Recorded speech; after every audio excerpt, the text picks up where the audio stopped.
J.K. Lumber was started in 1937 by my grandfather, Joseph T. Kelly. And Joseph T. Kelly and his partner were partners. They were in the trash collection business in the city of Utica. They had the contract for collecting trash and ash and snow plowing back in 1937. His partner's name was Jones, so it was Jones and Kelly, and thus became J-K. Over the years, it evolved into JAY-K shortly after Mr. Jones was bought out of the business in 1942. A little bit of the history is interesting. Mr. Jones was the financier. He had the money. My grandfather, Joe Kelly, was a worker. Apparently, according to history, Mr. Jones was in the business of bootlegging, and therefore had to find a place to invest some of his money that he made in the mid to late 30s. So he partnered with Joe Kelly to start a lumber business, which at that time in 1937 was located where the entrance to Sangertown Mall is today, right across the street from the Asian restaurant. So they were located at that location from 1937 till early 1940s, 1941 or 42, when Joe Kelly purchased the piece of property we are on today. And sometime in 1942, about the time that Joe Kelly bought out Mr. Jones, they literally moved the store down Seneca Turnpike from the entrance to where the mall is today to the current location we're at today. So that's how we came to be on this piece of property where J.K. Lumber is located today. As many people know, there's a creek that flows through the front of the property. There's a creek that's now covered up with a pipe. It's got the parking lot over the top of it. But in those days, that was a swimming pool. And one of the first things my grandfather did was when he purchased this land was he opened a community swimming pool on this property. Many people in the Mohawk Valley remember those days of the swimming pool, although it was a long time ago. That was the early 1940s. But given the climate we have in the Mohawk Valley here, the swimming pool business was not very lucrative. So at that point, that's when he decided to close up the swimming pool and move the building and the business, being J.K. Lumber, to this location here. So that's how we came to be here at 8448 Seneca Turnpike, where we are currently today.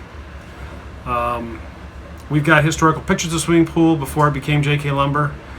We've got pictures of the creek that ran through the middle of the property. J.K. Lumber partnered with many other local businesses. We had the Leo Townsend wallpapering and paint store that was operating out of J.K. Lumber in the mid-1940s.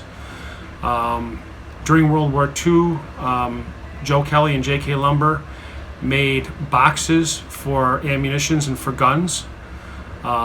So they were in a lot of different businesses. He also opened several other lumber yards. J.K. was located in Sylvan Beach. We were located in Clinton, New York. J.K. was located in the Valley in Herkimer and Ilion. So there were several different locations of J.K. Lumber in the mid to late 40s, which in the late 40s he decided to close them all because they just weren't contributing as much business as he hoped they would. The Valley location, which was in Ilion, he sold to a brother of his, and the Clinton and Sylvan Beach locations were closed. So we've had quite an interesting history from Joseph Kelly starting this business again back where Sangertown Mall started.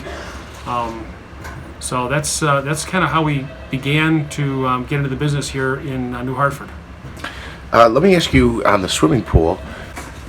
I guess the fact that there was a stream there kind of creates an issue even today, right? I mean, every time we get a big storm, I know this kind of triangle here gets all flooded out. Well, we've had floods this year. We had floods in 2013. We had floods in 2011.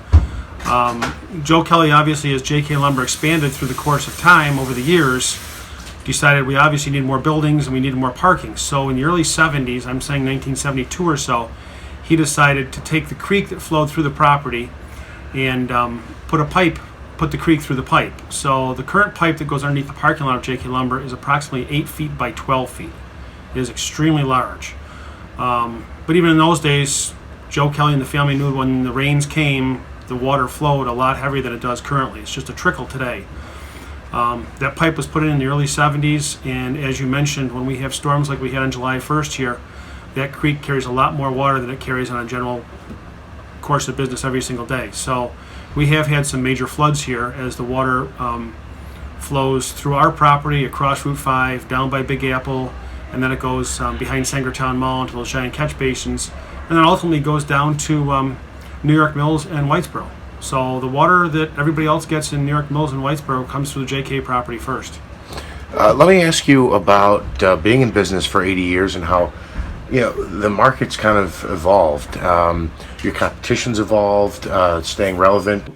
Being in business for 80 years, we have a lot of really loyal employees, people who really make our business special.